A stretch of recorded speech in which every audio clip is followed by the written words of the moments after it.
Hey guys, welcome back to another episode of Lights Out with Ish and Eve. I'm Ish and this is Eve, and I am in my full Ferrari just glow. Oh, I know. I couldn't what a wait day. to message you until you'd watched the race, and I was like, she's gonna be so excited. How do you feel? How was it? I messaged you this, like, we prayed for times like these. Honestly, it's been bad. And it's not been bad bad. anymore. Not bad And at anymore. least, even if it goes bad again, at least it's been good recently. Exactly. We've had a more recent win than 2024 for Charles Leclerc. Literally. Oh. And we love that. We do. I did not expect him to win that race. Neither did I. Starting in P2, Yeah. last week he went backwards fast, and I was kind of expecting the same thing. Yeah. And then, obviously we'll discuss his race in full, but I was like, he's a sitting duck there. With Kimi catching him that fast. I was like, it's actually a little bit sad because He was catching him at like a second a lap. I was like, and would have had plenty of time to make the move as well. So I was like, there's nothing Charles can do. He's a sitting duck. Yeah. And he's led the race for this long, and he's going to be done. I know. But the F1 god said, look, that's a bit cruel. Yeah, for real. He did get a little lucky with certain things. That's not to discount his good driving throughout it. For sure. Mans did not spin out. Mans did not put in the wall. And that's the bare minimum at this point. Yeah. I would have just been happy if that was that. But yeah. As you said, he came in from, double DNF, not double DNF, but back-to-back DNF Back-to-back. in Monaco and Barcelona. And then obviously Austria sucked after all their big deal about upgrades. And then the sprint was interesting, and like comparing him to Lewis's performance earlier in the weekend too, because it was like, is the Ferrari quick or is this just Lewis in Silverstone? Yeah. Like what's the deal? It's really kind of hard to know. Yeah, but then Kimi was clearly faster than Lewis in the sprint, so it was like, oh. Yeah, it was like, well, then maybe they're okay, but they still don't have the Mercedes pace. Yeah. But, coming into quali, he was still looking like the second, fastest Ferrari. Yeah. But, we got to the end of quali and he put it on the front row, and I was like, okay, well, that's at least a nice little... That's a nice little consolation but I just wasn't confident after Austria. Because in Austria he was there, and then after 2 laps he was back there. Yeah, like, it's true. Okay. Oh, yeah. Goodbye. But off the start, both Ferraris, and I also thought Ferrari's advantage, having the fast start, seemed to have been negated over the past few weeks. Yeah. It hasn't seemed to be as big of a thing. But they were both just boom. And I'm like, I don't know whether that was more to do with a bad start for Kimi, because obviously he was obviously it wasn't a great start. So maybe it just, because they were both there ready to pounce on that bad start. But they both zoomed on through. And I was like, later. wow. I know. And then Kimi not catching them as fast as I expected. And I was like, okay. I know. Maybe they do have some pace. It took him quite a while to get past Lewis. I was like, oh, okay. Hang on a minute. And then, first of all, just going back to the start real quick. Yes. You know when the race started and it showed the onboards of the four, I didn't notice drivers? this. I saw this in your notes, but I didn't notice. They put them in little boxes, and I was like, this is the start of Mario Kart. I was ready for honestly. You're like, also F1 has been trying to be like, this is a serious sport, it's not Mario Kart, and then you do that. For real. All the talk of it being like Mario Kart. I expected to see little rainbow boxes in the background. Turn one. Yeah. Honestly, no, that's really funny. Anyway, but yes, so coming back to Kimi took ages to get past Lewis, and then just kept taking more and more time to even creep up towards Charles. Like, it was half race distance and Charles was still in the lead, and I was like, wait a damn minute. But also, how did Kimi go so long on that set of mediums? I was like, oh my God, he extended that stint into next year. Like, he was out there for so long on that set of mediums, and I was like, oh my God, the tire offset that he's gaining right now is crazy. I know. And that's obviously what happened, because then, as we said, when he came back out, he was catching Charles at a second a lap. Yeah. And I was like, oh, like, there's just no way that, like, this goes well for Charles. There's just... And I felt bad for him, because I was like, you've done everything right, but this kid is just fast. Like, there's just nothing you can do about that. But then the first piece of luck dropped for Charles Leclerc. Yeah, for real. As you said, I feel like the F1 gods really just said, okay, Charles, that's a bit cruel. Yeah. Yeah, and they like dialed in on Kimi Antonelli and were like, wheel shield? Doof, not anymore. Push. Yeah. For real. Yeah, so his first bit of luck was Kimi's car just breaking. Literally. And I was like, I thought that he was down and out, and like, it was honestly a little bit painful, and we'll kind of talk about it in a bit, but like, obviously his car goes and he goes straight into the pits. Yeah. And I was like, ooh, that's not good.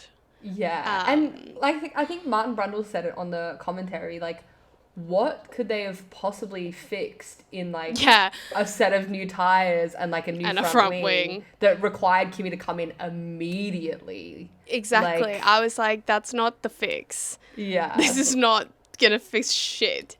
Yeah. And it didn't. And it did not. We'll kind of get to Kimi though, just back to Charles and his lucky bits. Yes. Max's crash, which crazy, by the way. Not what when it showed like a cloud of dust and someone had obviously gone off. Yeah. And it was like, who's that? And then it pops up with the little like name, Max Verstappen. I was like, no. It can't be. It can't be. And like right in front of the Lando stand. Dude, so funny. This is one of my memes, but I'll tell you now. Oh, so like Lando got interviewed on Media Day or something. Oh yeah, and he was like asked about his Lando stand, and he was like, well, you know, like I just hope it's like bright enough that it distracts the other drivers. Well, mission accomplished. Literally. But I was like, luckily that didn't happen last year when they were like fighting each other for the title. Oh yeah. Because there's not... The Lando stand was huge this year also. Yeah, 16,000 seats. Massive. Like, and it looks great. I honestly, it looks great. I want to go. I want to go to the Lando stand. I know. I'll wear my Piastri top on the Lando stand. I like them both, I promise. I'm not wearing that disgusting colour. It looks great. Yeah. But I'm not wearing that colour ever. No. Sorry, it's besides the point. But will not look like a highlighter. Anyway, no, not exactly in my Silverstone outfit planning. No.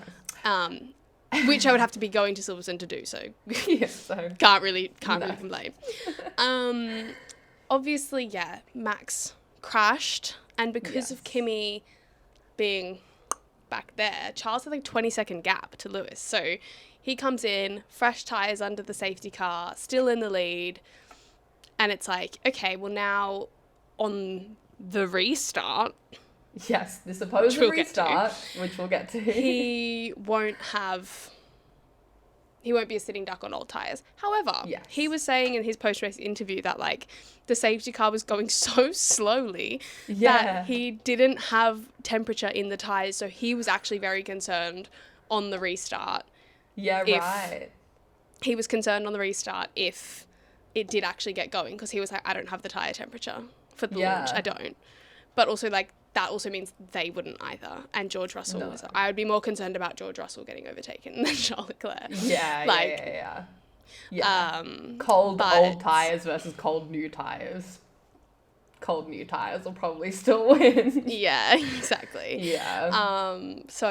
But then obviously the third lucky point for Charles, the race did not resume. It did not. And I'm sure you were probably happy about that. Or did you want to see the last lap? I kind of wanted to see the last lap because I had faith that Charles on his new tyres would still be okay. And I wanted that Ferrari 1-2 back. Yeah, fair. Because we'll touch on it in a second. But yeah, Ferrari threw that away.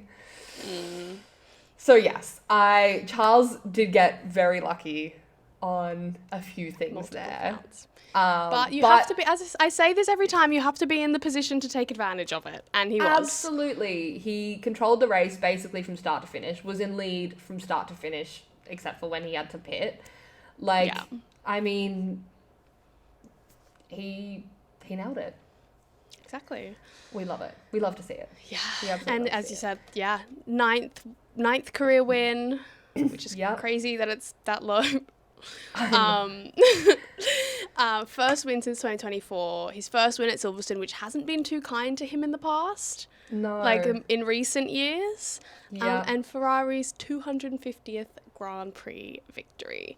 And I think that's quite nice that he can deliver them that and not Lewis. I agree. I knew you would like that. Yes. Ferrari's little main man. Yeah. I'm still the golden child. Yeah. Promise. Guys. 100%. Speaking of Lewis and his last lap pit stop, not last lap, his safety car pit stop. Yes. But I think I kind of agree with the commentary on saying like, they did screw him, but hindsight is 2020. Like, who would have known that clearing that car was going to take so long? Yeah. So let's talk about, I guess, the safety car and the fact that it was then, like, redeployed. Michael Massey? I know. So that was the thing. From what I've read, basically, after 2021 happened, they introduced a new rule where after all the unlapped cars finish unlapping themselves, they have to have one more lap behind the safety car before it can get going. So basically... And Silverstone is such a long track. Yeah, they just ran out of laps, basically, time. Because of that rule. Yeah. So... Because Silverstone is such a long lap, so the lapped cars take ever to get back around. But like the commentary was saying, like they're gonna be out of the way. Like they're not gonna, the front runners aren't going to catch them back up. So surely you have to be like, it's fine. But I guess it's just like all of these grey areas and like. Yeah, it's a case of like, okay, well that's the rule, but in this circumstance it's fine. But like, do you just apply the rule blanketly, or have that's to? Not a word, but you know, like but you kind of have to, because like. Otherwise, then you it gets get so another messy, 2021. Yeah. And it gets so messy of all the grey areas and circumstantial pieces that you use. Yeah. But I think, like, in this circumstance, it would have been fine. I know. I mean, like, Martin Brundle was getting worked up on the commentary. He was not a happy camper. Happy. Did you hear? So I loved after the race finished and all of the commentators were unpacking what happened. Yeah. And did you hear Jensen Button's comment about it? No. So Martin Brundle was busy going off, and then like Naomi was talking about it, and then Jensen just goes, he goes, well, you know, no one here would have been saying what we're saying if Lewis had won. Because they're all, I mean, like English fans, they all want that for Lewis. That he's so right. Yeah. And I love that he called that out, because he's a Brit himself. So it's not like someone else has gone, you guys are biased. Yeah. It's like one of your own being like, you're just pissed off because this has happened to Lewis Hamilton. Yeah, exactly. I love that he called them out on that. That's hilarious. I know. So funny. So funny. I was like, they probably would have been like, if it was like Charles and Lewis roles reversed, they would just be talking about how magical for Lewis Hamilton to win in Ferrari at Silverstone. Bit of a shame for Charles Leclerc, but Lewis. Like, exactly. That's so true. I know. So I thought that was very good little jab there from Jensen. Yeah.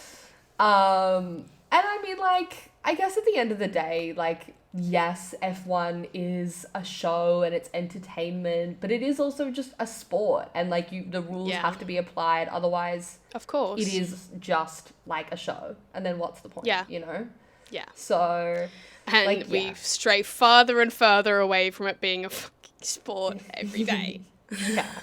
But I know. A different so point. I know it sucks for Lewis that, I mean, he got not demoted, but he ended up finishing third rather than second. It wasn't from the win. Boo-hoo. He can suck it up. Yeah, exactly. He won the other day. Yeah. I don't really care. Like, I was like, I don't care that happened to Lewis. I don't. Yeah. Even if it was my driver, I feel like I'd be like P2, P3, meh. Yeah, like, exactly. If it's not happened. The win, then whatever. Yeah. Yeah. Agreed. But it is because it's Lewis at Silverstone. They're like, this is... Yeah. Okay. Anyway. So I guess coming back to Charles and Ferrari, I feel like, obviously, as we sort of said at the top of the episode, like, Ferrari bought a whole heap of upgrades to Austria, hoping they would work. I think they maybe bought a couple more, or like tweaked them slightly for Silverstone. And, you know, in Austria, obviously it flopped. Here, it's clearly done its job. Apparently, after Austria, Toto Wolff had a bit of a dig. Yeah, I hadn't seen this. Yeah, basically saying that, like, Ferrari have been throwing things at their car massively. I guess they'll be running out of cost cap soon because we couldn't do it. Let's see where that leads them. So, basically, but, like, it doesn't matter. It's a risky, like, payoff. If it pays off and they get there, then it was worth throwing the cost cap at it. So... Totally, 100%. But it's like, are you implying that they are, like, going to be hitting their cost cap soon and therefore, like, unable to do anything else? Like, it's just a weird dig. Yeah. But then Fred Vassell, obviously, after that Silverstone win, was very much able to come back at Toto. Yeah. And, like, call it ironic and, like, tell him that, you know, when Red Bull or when when, like, Mercedes is developing their cars, they're, like, being geniuses. But when it's Ferrari, they're, like, maybe being implied of like, cheating. I don't think he was implying cheating. I think he was implying stupidity. Yeah. I don't think he was implying cheating, but I also didn't see it, so... Yeah, just, like, throwing, you know, money down the drain. And seeing what, like, sticks, I guess. But yeah, and wasting half the budget on things that don't work. But... It worked, so... It worked, exactly. So, we love it. But yes, I mean, we nearly got the 1-2. Very close. Yeah. But I will gladly take a 1-3. Especially when Tony is the one. I was like, what specific 1-3? Yeah, if we just... if I can order it. Yeah, literally. If you like, if I could order it every weekend, I would say Charles 1, Lewis 2, but I can't do that, so... No. So, it's fine. Anyways. Anyway, before we move on from Ferrari, I guess, do you feel like it's... Because they've just been so hot and cold. Like, Lewis was great in Barcelona, and then they sucked in Austria, now they're fast again in Silverstone. Do you think that the car is fast? Do you think there's just certain tracks that they're better at? Like, what's your take on where they're at? I feel like Ferrari just does this. Like, this is just the Ferrari kind of MO. It's this up, down, up, down, up, down. Yeah. And... I just don't know. Like, I feel like it's so hard to know because it has pace and then it doesn't. Yeah. And then, like, I actually just don't know. I know that's so boring. I have nothing for you. Yeah, no, I get that though. It is just hard to... there's not enough data to, like, gather if they're fast or not. Yeah, I think they're like so consistently quicker than they were. Yeah. Like, they've won 2 of the last 3, and that obviously speaks to something. And also, like, their reliability just seems better than Mercedes. Yeah. So I think just that in itself, like, God knows what's happening with the speed, but, like, if they've got reliability over Mercedes, they're gonna win more races. Agreed. Because They won this race because of Mercedes reliability. If we're dead honest and we boil it down. 100%. Like, Kimi was going to win that race unless his car broke down, which it did. Exactly. So I think that's the point in which they can have a differentiation. If they're consistently fast enough or in the ballpark, they will win more races if Mercedes don't fix their reliability. Yes, for sure. Which is a lovely little segue into the next topic of conversation, which is Kimi Antonelli. Yeah. He was obviously P2 sprint qualifying, won the sprint. He is, and I've said this so many weeks in a row, he is so consistently the fastest driver out on track. Yeah. Especially in like a second stint and like towards the end of the race on like lower fuel. He's so fast. I know. Incredible. And it's like, obviously when he came in and they gave him tyres and a new front wing, I was like, no way that's the problem. There's no way. And it was like the in and out of the pits was brutal. It was like a slow death. Just in and out, retire the car. No! Like, in and out of the pits. That was heartbreaking. Hearing him just like begging to complete the race. Like, no, like, just let me try. Yeah, I just want the 1 point. Oh. Like, I think it's great, like, to show his mindset. And I think that that's a good sign, but it was like, I know. I totally. It was very, I think, moving, and he was to see that kind of like fighting spirit from like a young kid that's already ahead. Like, he could have so easily gone, oh, all right, fine, the race is done. Yeah. But like, he's 19 years old, and like to have that kind of tenacity to, I mean, it's how he's gotten to where he is, especially at his age. But like, it was both heartbreaking and very just like, oh, like, good you for fight you for that. Like, honestly. And then like, because I do see it, like, somehow his massive championship lead is now one race win. Yeah. And not really by fault of his own. Like, obviously the race wasn't without issue from George's side as well. How he ended up back in P2, I have no idea. Like, because he looked like he'd had the Mercedes bad luck this week. Yeah. Before it then swapped. So, like, his race wasn't without drama either. And obviously we can talk about that in a bit. But, like, it's so interesting. Like, Mercedes, like, and it's different reliability stuff. It was engine George, engine Kimi, penalty George. But now it's, like, just shit breaking. Yeah. Like a slow puncture and now your thing's broke. And, like, on Kimi's one, it wasn't that he went for, like, an adventure off the track. Like, that's a very common line to take through that corner. Yeah. But it broke. So I'm a bit concerned that, like, but I think with the reliability thing with Mercedes is that it will affect both of them. Obviously, it's affected Kimi worse recently, but before that, it was affecting George worse. Yeah. So I don't think the reliability split is over the course of a year going to favour one driver more than the other. No. It might, but that's a luck of the draw kind of situation, really. No, but I think it presents the biggest threat to both of them. For Ferrari. For Ferrari. Yeah, I agree.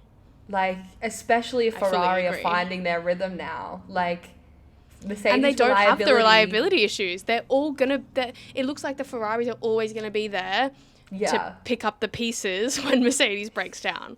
Yeah, exactly. And if that keeps happening, then that gap is getting chipped away and chipped away. Mm-hmm. So, yeah, I think that Mercedes are their biggest enemies right now in terms of... Agreed.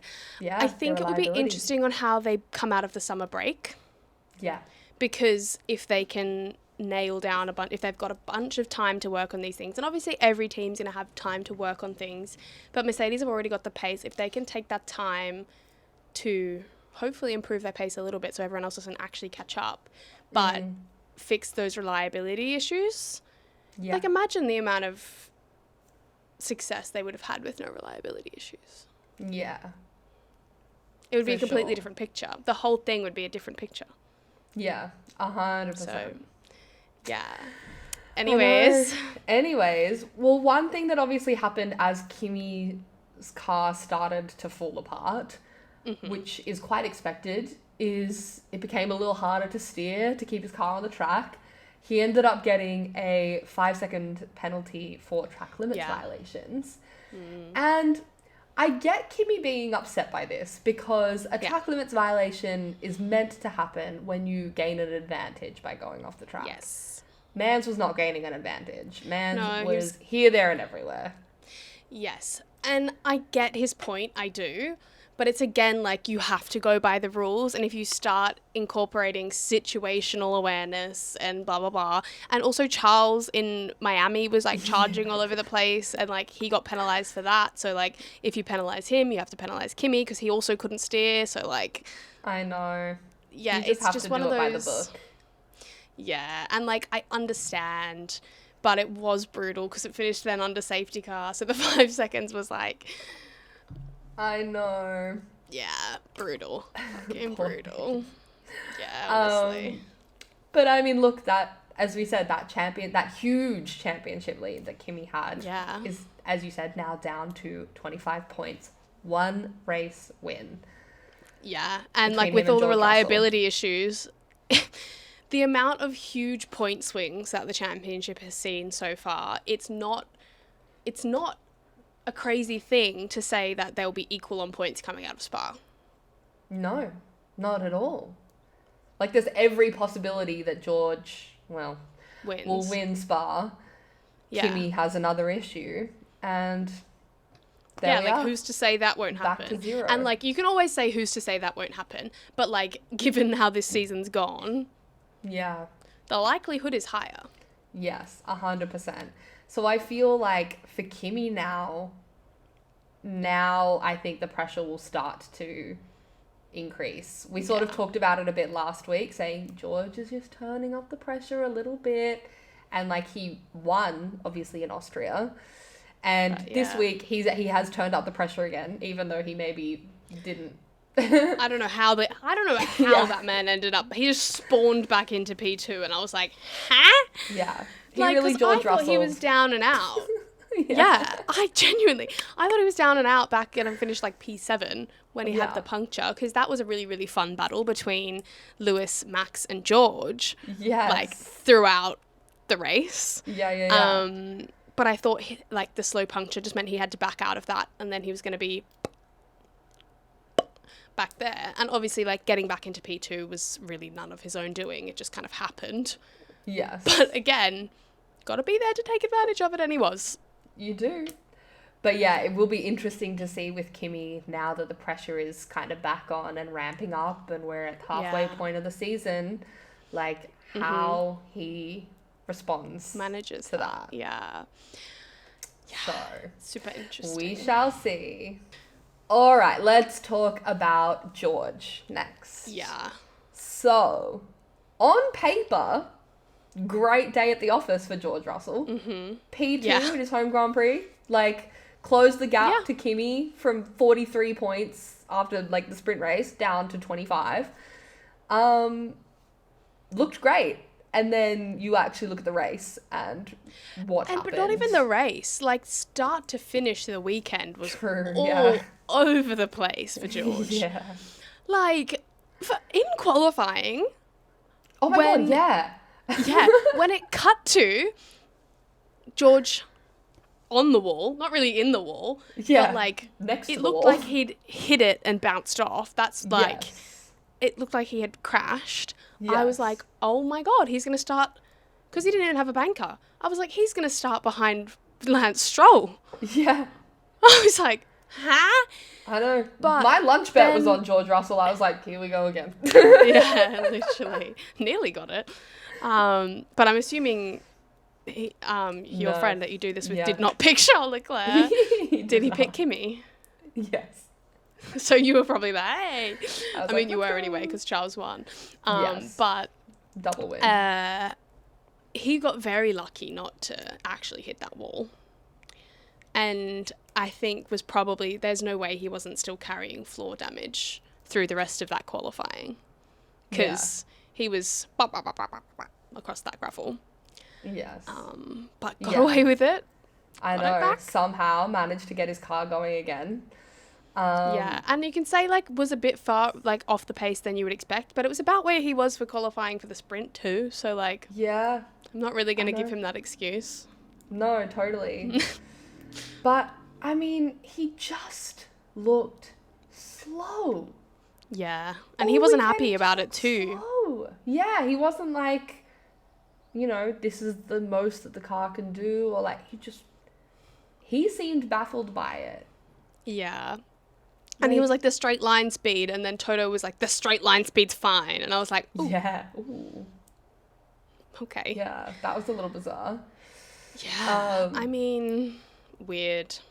Yeah, I mean, he said himself, like, he wasn't happy with his performance. Like, obviously, even despite finishing P2, like, he knew that came kind of out of nowhere. Like, he was around the P5, P6 area. Kimi got taken out. Max got taken out. Lewis got taken out from in front of him. That's how he ended up back in P2. Yeah. And he would have been an absolute sitting duck if the safety car had restarted. He'd have been a goner. Sure. He would have been an absolute goner because everyone behind him was on fresher tyres. Yeah. So I don't know how many places he would have lost. At least one, minimum. Yes. Yeah. But potentially two. Yeah, it's true. Weird. But again, just one of those situational things that you got to roll with. You do. But yeah, it was crazy, like, with his puncture, and like, as soon as they were like, you need a box for like new tires, and then immediately he just goes to like overtake Verstappen. Yeah, he was like, let me just do one thing first. Yeah, hold on. Literally. He was like, I've just got to like finish this beef off first because yeah, literally, I have priorities and it's not the championship. It's taking this man out. Literally. And that was spicy. They did get spicy through the race. They did get spicy. I know. It was fun. I liked it. I loved it. But like, it felt like every time they would just get spicy and then one of them would pit. And I was like, oh. Well, exactly, because that's how it started. It happened multiple times. Yeah. Well, Max did it first, and he like George went to overtake him. He cut across to cut him off, which was fine. But then just immediately dived into the pits. And it was like, you didn't have to do that. You could have just gone into the pits. That's what I mean. I feel like this is the sort of thing that they might just not do if it wasn't with each other. Yeah, like, if Charles was behind you, Max, you weren't pulling that move. But no, George was behind you. You would defend a little bit, but like, you wouldn't do that. Sliding across the road. Literally. Like, you just wouldn't do that. Like, you wouldn't take the risk. I know. But I think it's hilarious. I think it's fun. Yeah, agreed. But yes. I mean, George obviously got lucky. He got unlucky and then he got lucky. Yeah. In the same race, which is crazy. I know. And it's as he was saying, like, he can't win the title by having these kinds of races. Like, he did just get lucky. Yeah, 100%. Wow. And it's just an interesting dynamic right now because it feels like, despite the gap closing, Kimi is still the driver. He's still the faster driver. Would think would win the championship. Yeah. Yeah, he's still the faster car week in, week out. So that has to count for something. Yeah, but then I wonder, because of Mercedes and their reliability, is George the more likely driver to inherit those points, the championship, when something happens, or is it realistically going to be a Ferrari? Like, and I just don't understand, why is George so much slower than Kimi? Like, I get that he's the rookie and he's quick, but George has so much more experience than him. I'm like, why is he so much slower? I'm like, does it speak to the fact that I don't think so. But, like, something that was said, like, before this new regulation is that they're way more like Formula 2 cars. So, like, I don't know if there's, like, something in that. But I don't think that would make that much of a difference. I don't think I don't think you can put it down to that. No. But it is crazy. Like, he's just so fast. He's so fast. Quick. So quick. It's weird. It is weird. And I don't know what George can do. Like, I don't know. I know. It's bizarre. And I don't think he knows. No. I think he's absolutely baffled too. And I think he's doing a good job of, like, containing that frustration and, like, still putting out that positive, like, And I think that, like, getting some luck back his way helps. Yes, for sure. But I completely sympathize with his feelings because, like, where has this kid come from, quite frankly? Like, Toto being like, this is the next Max Verstappen, you got that bang, bang, nail on the head. Like... Yeah, honestly. So... Crazy. Speaking of Max... Current Max Verstappen. Yes, let's get on to his weekend. So, he was running third. In third place. I predicted a Max podium, so I was fucking fuming when he crashed. Fair. And yeah, as we said when we talked about Charles's race, 4 laps to go. He locks up and spins into the wall. And I feel like in the time that I've been watching F1, this is the most consistently Max has been having these, like, mistakes. Yeah. That have been... And I don't know if it's just the car or what. He had a lot to say about the car. He was not happy about the car. And through the weekend, though, it was consistent. It wasn't like he just changed his tune after the crash. He was not happy the entire time, which is, like, obviously off the back of Austria. It looked like Red Bull were on the come up. Maybe not. Yeah. And, like, obviously he blamed the crash on the rear wing, which was the same thing that caused the crash in Austria. But when they were, like, analysing the crash, the commentary were kind of like, no, the rear wing does close at the right time. But then in the cool-down room, when they replayed it, George and Charles were like, oh, I think it was his rear wing. So... Yeah. It's, like, on the edge. Yeah. So I don't know. But he wasn't happy the whole weekend. Yeah. It's interesting given the whole... Is Max going to stay at Red Bull narrative, for sure. That was definitely not... Is Max going to stay in F1 at all? I know. That was not a vote in favour of either of those two things happening. No. It's not going to be the defining factor, but it's definitely in the no column. Yeah. But yeah, I mean, Red Bull... A bit like Ferrari, they're just, I think, a little bit up and down at the moment. Like, some tracks, for sure, Max but, like, Hadjar great. Seems to be very consistent. Like, he's quietly been really consistent. So, I have no idea how to read that. I know. Well, Max has never been out-qualified by a teammate in Silverstone before, and he was this time. Yeah. And he's been out-qualified by Hadjar a couple times now. Yeah. Yeah. And he's crashed more than Hadjar. Like, I don't know whether it's just because he's trying to outdrive, and he is outdriving the car, but does that mean that he's more on the limit than Hadjar, so these things happen? Yeah. That's probably what it is, but I really don't know how to read that. Like, I know. Oh, no. No, yeah. That's above my pay grade, quite frankly. Yes. Definitely not saying Max Verstappen is washed, but... God, no. No, I think I'm not ready to face the firing squad and say We're absolutely, blaming the car on that one, but... Yeah, just bizarre. Anyways, I feel like, was there much more that you wanted to say about Max's weekend? Not really. Just a weekend to forget for him. Yeah.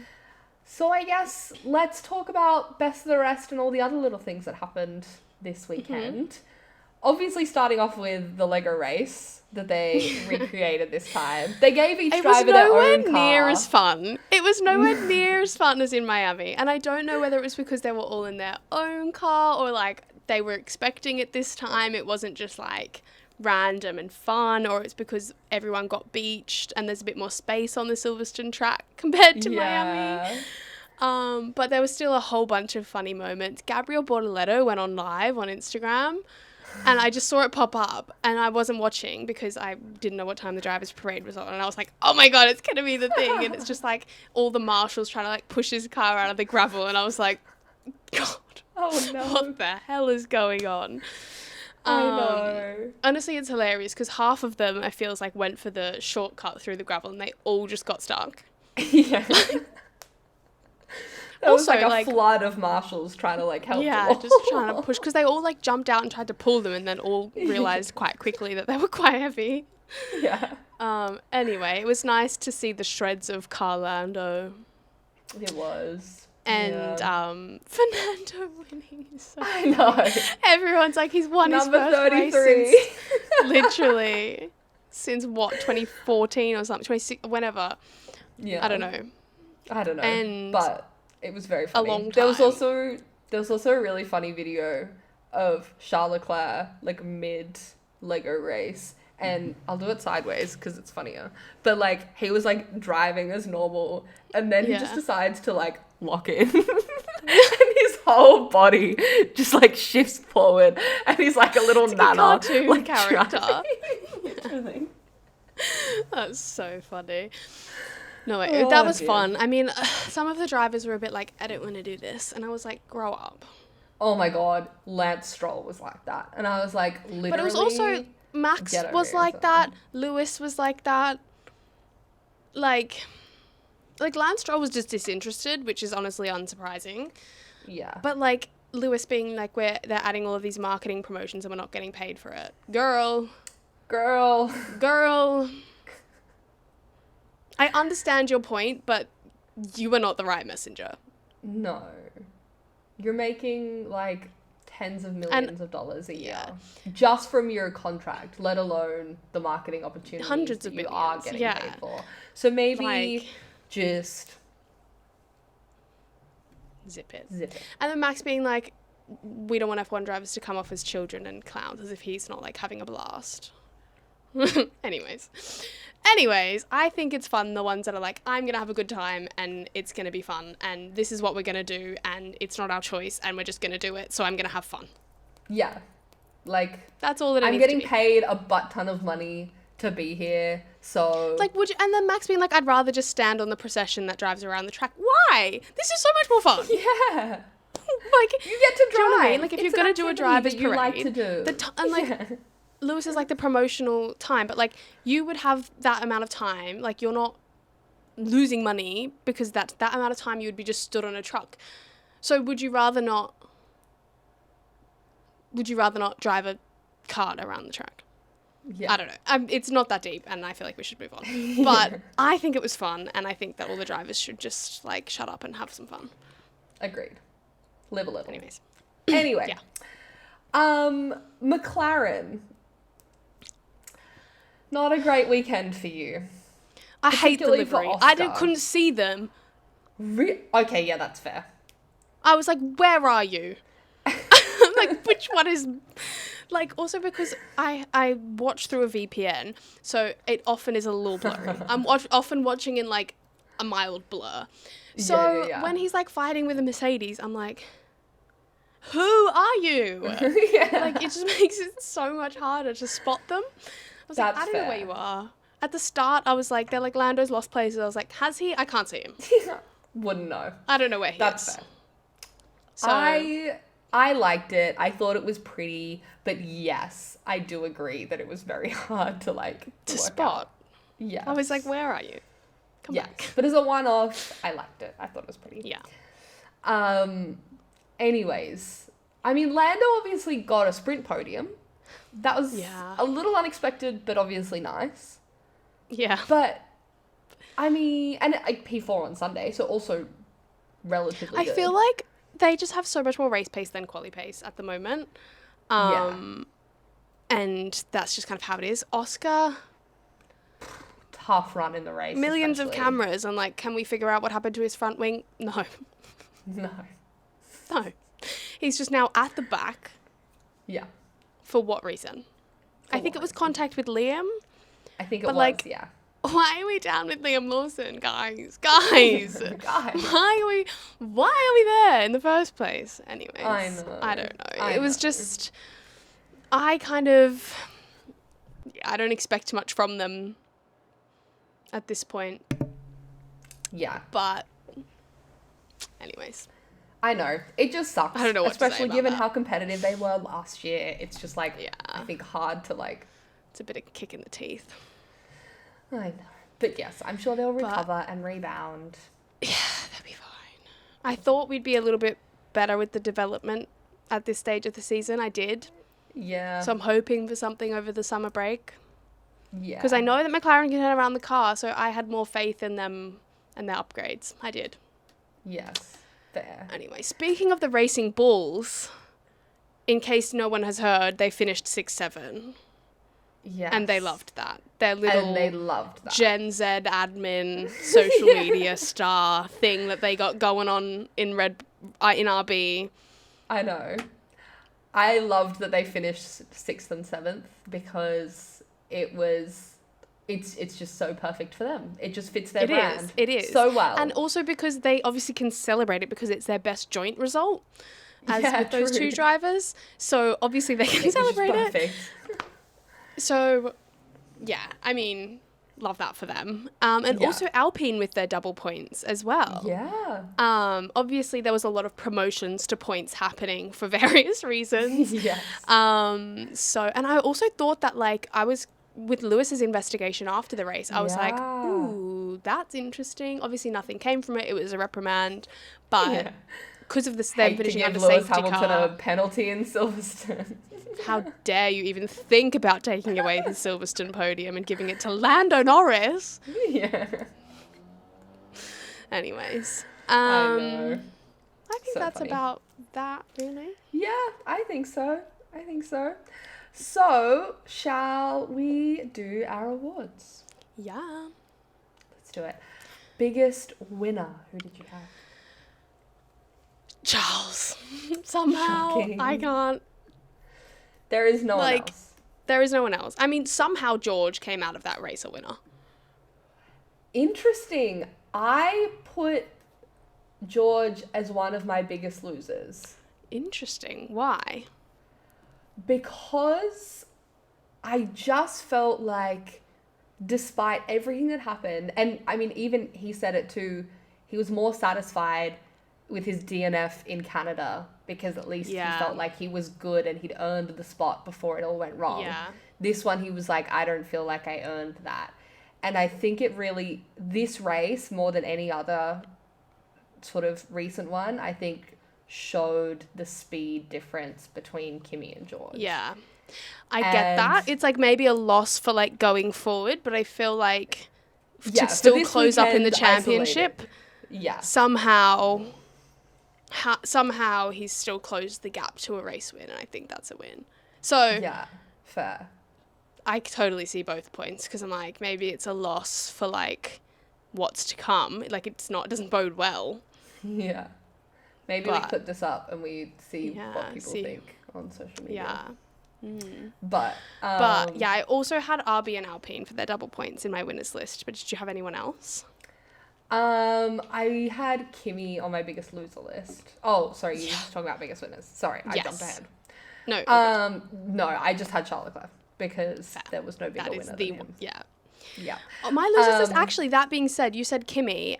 I actually have Mercedes on my biggest losers list. Like, I've got George in the winners, but then I have Mercedes holistically in the losers because of their, like, reliability issues.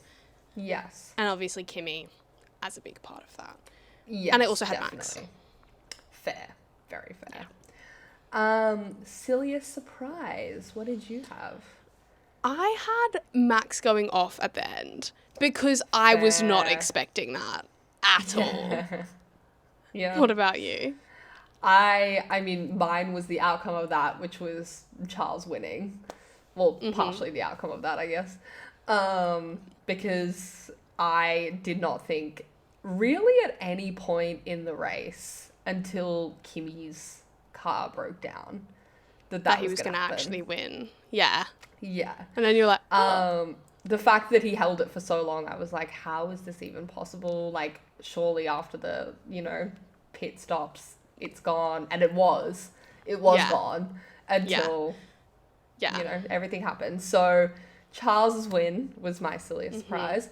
But I also had Jenson Button calling out the Sky Sports commentary at the end of the safety car. I love it. I genuinely love it. It was so silly. It was so surprising. And I was just like, yes, Jensen. Like it's a bit messy as well. Like, I know, but I loved it. It was giving like Nico Rosberg being like, no. I don't think so. You're actually wrong. Yeah. 100%. Did you have a biggest meme? I did. I had a few. Obviously, I told you about one, which was Lando's interview about the Lando stand. Yes. Charles's tough times don't last radio at the end. Yeah. And his reference to that. Yeah. I didn't like... It was so funny. Maybe I'm not chronically online as I thought, but like I didn't get the reference from like until someone posted it, and I was like, oh my god, I thought it was just like, I thought it was just making noises. Yeah. And I was like, okay, go on. Hooting and hollering. Yeah, literally. So funny. Yeah. I had the VCARBs doing their whole 6-7 thing, of course. And then my favorite one was it's a photo of Lewis, and it's like, if I had a nickel for every time Lewis Hamilton had been screwed over by a last lap safety car decision, I'd have 2 nickels, which isn't a lot, but it's weird that it happened twice. Yeah, we haven't mentioned it, but there are a few little like jump scares of Abu Dhabi 2021 going on. Yeah, honestly. Mine haven't loaded through to my computer, but I remember one of them. The other one I will add in, if it's good enough, as a little picture now. But if not, the other one I remember is like the trade offer, like the I receive and you receive meme. And it's like, you receive Charles Leclerc win, I receive Italian sacrifice.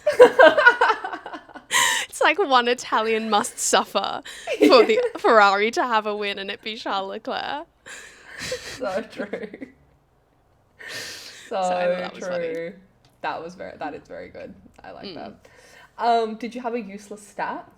No, and I'm looking at my notes and it's empty, and I was like gonna Google it and have a little like research. I was gonna have a proper little dig because I feel like Silverstone has so many good ones, and I just forgot. There's a lot going on, and I just forgot. I'm sorry. It's all right, because I have a great one for anyone that is a Ferrari and Charles Leclerc fan. So yourself. Yeah. This is my hopium stat. Are you ready for it? Love that. Yeah. There is 71 points between Kimi Antonelli in first place and Charles Leclerc in fourth place in the Drivers' Championship. Okay. For Charles Leclerc to win the World Drivers' Championship, according to a Reddit post that I found that had been adjusted for like today's points system, he would have to make up the third largest points deficit in F1 history.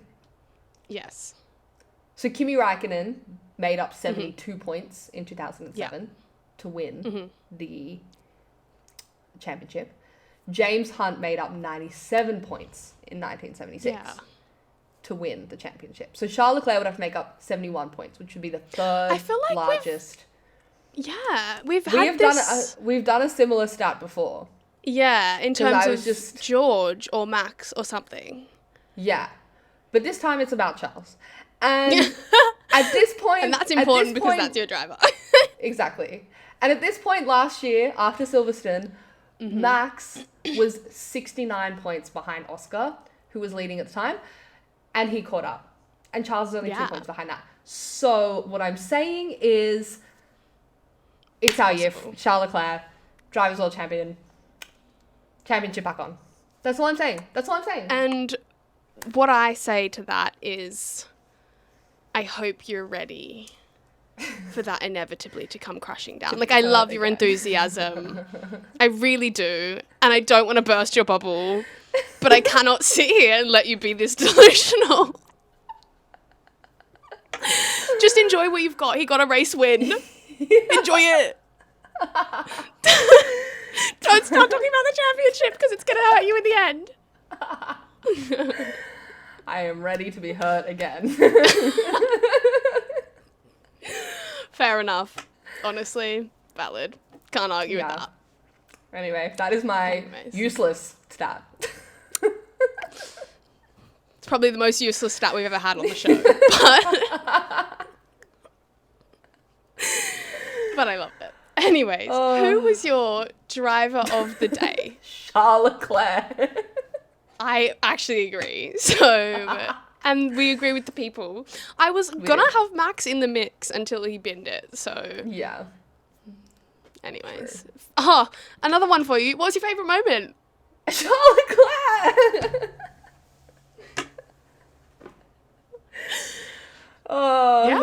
Literally what I've written is Charles Leclerc, full stop, everything, full stop. Yeah, except for everything about it. Loser. Yeah, we don't like that, but everything about it. 100%. And I agree. The Charles win was lovely. Seeing his like excitement and relief after the race was great. Yes. But I really enjoyed all the little like scrapping between like Max and Lewis and George throughout the race. Yes. And then like obviously the turning points of the race individually were all really exciting as well, of like the George issue, the Kimi issue, the Max crash. Like I feel like there were a lot of moments that were like, ooh, like throughout 100%. The race, which I enjoyed. Agreed. Especially like I think the first half, it kind of just, after the race start, it was all a bit samey, but then it really kicked off after the pit stops. So it was just a really fun race to watch. Agreed. I agree. Yeah. All right. Well, that's our awards. So we've got a weekend off and then we're in Spa. Yeah, which who knows what can happen in Spa. But like, I think it's very interesting because obviously we've said this about a few tracks, but Spa is one that previously overtaking was basically impossible. Yeah. So hopefully it's not so bad. Agreed. This year. But look, I mean, 3 weeks ago we were like, Kimi had a huge gap. We were saying like, has he already got one hand on the championship? Now, not anymore. 25 points. It is wide open to the top 3. Definitely the top 4, maybe. The top 22, if you want to talk about that. Yeah. Who's still eligible? But I think, like, as you've said throughout this episode and in previous episodes, it's reliability, not pace, that is deciding this championship at the moment. Yeah. So, genuinely, who knows what is going to happen? I don't know. Oscar Piastri win again. He won in Spa last year. Okay. True. Anyways, hopefully, I mean, if there's a little bit of weather dependency, throw that in the mix because that always makes it fun. Yeah. I mean, last year in Spa, they just red flagged it until it was dry. Yeah, that's right. Boring. But, yeah. Then it's only 2 races until the summer break. So, like, I think coming back from the summer break is going to be super interesting, especially depending on what the championship standings look like going into it. Yeah. So I'm excited. Agreed. I'm really keen to do our, like, mid-season check-in. Review. Yeah. Yeah. Ooh. And just see where we're at. See what's up. Yeah. Because I don't know where we're going to be at in terms of who's leading, like, recent... Totally. Yeah. Totally. Because the story can change so much in 2 weeks, so... 100%. But I'm so excited. Here for it. I don't know if you've seen all the TikTok videos of... And they made them last year, but I think they're so much more applicable this year. You know that, like, in the Cars movie, where it's, like, the Piston Cup is, like, the rookie, and the, like, the champ, and the, like... runner-up. Yeah. I feel like that applies so perfectly to a Lewis, George, Kimi. Yeah, because they were saying it last year with like Max, Lando, and Oscar, but it fits better with these guys. It fits so way perfectly with these 3. Yeah. So I mean, look, coming into to Spa and into the final 2 races of this half of the season, I mean, Kimi's lead is down to a single race win. Yeah. George, of his own accord, is saying, like, his pace just isn't fast enough. And Ferrari are clearly there or thereabouts and reliable. Yeah. I feel like it's anyone's game. Yeah, 100%. Sorry, my AirPod. I have to swap AirPods. But it's fine. I think it'll be fun. and I'm excited. And like all I said from weeks ago was like, when Kimi looked like he was going to be running away with it, not from it at all. I just wanted a tight championship battle, and obviously it's not great that reliability is why we're here, but we're here. We're here. Maybe, unless Kimi stops having reliability issues and then runs away with it once again. But at the moment, it's looking like we're getting there, and that's happiness for me. So for sure, 100%. That's all 100%. I can ask for. Anyway, For sure. I think that's kind of it, unless you have anything else to say. Nope, that's it. Lovely. Well, thank you guys so much for joining us. If you're listening on an app, give us a 5-star review because it really helps us out. If you're watching on YouTube, like the video, comment what you thought, and subscribe so you don't miss the next one. And we'll see you next time. Bye.